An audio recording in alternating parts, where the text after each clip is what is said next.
आताच एक बातमी आली की पार्थ पवार हे राज्यसभेवर जाणार आहेत. खरं तर शोकांतिका हीच मानावी लागेल की या महाराष्ट्रात ज्याच्यावर घोटाळ्याचा आरोप आहे, जमीन मुंडवा प्रकरणात त्यांच्यावर आरोप झाले.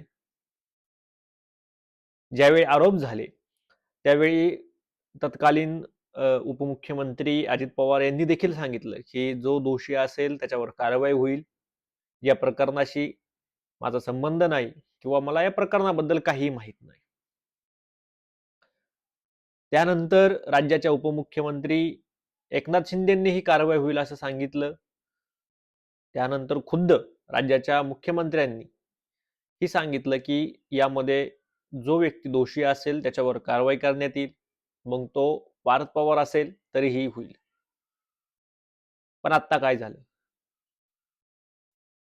दादांचा अकाली जाण्यानंतर जमीन मुंडवा जे प्रकरण आहे त्या प्रकरणात पार्थ पवार यांना क्लीन चिट दिल्याची बातमी आपण माध्यमांमध्ये पाहिली.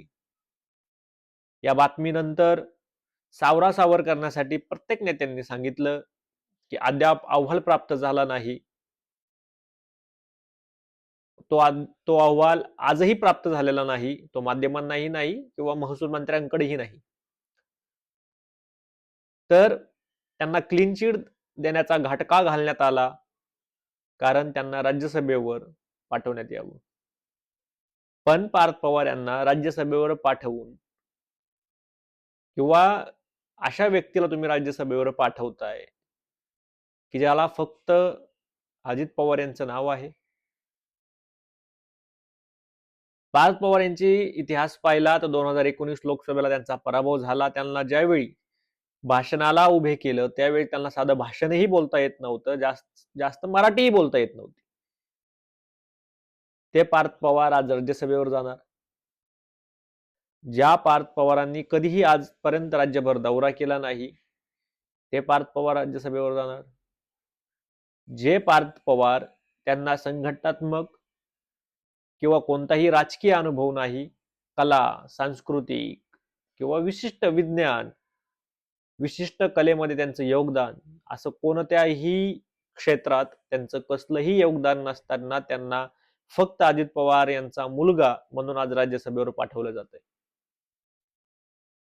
खरं तर राज्यसभेवर जाण्यासाठी ते खूप दिवसापासून उत्सुक होते. त्यांचं नाव आधीही चर्चेत आलं होतं, मात्र अजितदादा हे त्यांना कधीही राज्यसभेवर जाऊ देणार नव्हते, हे सर्व महाराष्ट्राला माहित होतं. पण आज दादांच्या जाण्यानंतर पार्थ पवार हे राज्यसभेवर जात आहेत, ही शोकांतिका आहे. खरं तर माझं वैयक्तिक मत असं आहे की पार्थदादांनी दादांच्या जाण्यानंतर पोरका झालेल्या महाराष्ट्राला संघटनात्मक बाबीत पक्ष वाढवण्यासाठी प्रयत्न केला पाहिजे होता. महाराष्ट्रभर दौरा केला पाहिजे होता. पण ते सोडता ते व्यस्त आहेत त्या राज्यसभेच्या उमेदवारीबाबत किंवा राज्यसभा खासदार होऊन तुम्ही दिल्लीतलं नेतृत्व किंवा दिल्लीतली ताकद वाढवताल, मात्र राष्ट्रवादी काँग्रेस पक्ष हा पक्ष सामान्यांचा, शेतकऱ्यांचा, कष्टकऱ्यांचा, दीनदुबळ्यांचा आहे, जो ग्रामीण भागातून, खेड्यापाड्यातून कार्यकर्ता तयार होतो. या पक्षाचा कार्यकर्ता या पक्षाचा बॅकबोन आहे, कणा आहे. त्या कार्यकर्त्यांना तुम्ही वाऱ्यावर सोडतात आणि राज्यसभेचे खासदार होतात, ही खरी शोकांतिका आहे. असं वैयक्तिक मत माझं आहे. आदरणीय दादा, आज तुम्ही राज्यसभेवर जायला नको होतं. तुमची गरज महाराष्ट्रात आहे, महाराष्ट्रातील प्रत्येक कार्यकर्त्यांसाठी आहे, जो कार्यकर्ता अजितदादांवर प्रेम करत होता, अजितदादांच्या मार्गदर्शनाखाली आपल्या राजकीय जीवनात काम करत होता. भेटूया पुढच्या व्हिडिओमध्ये. जय हिंद.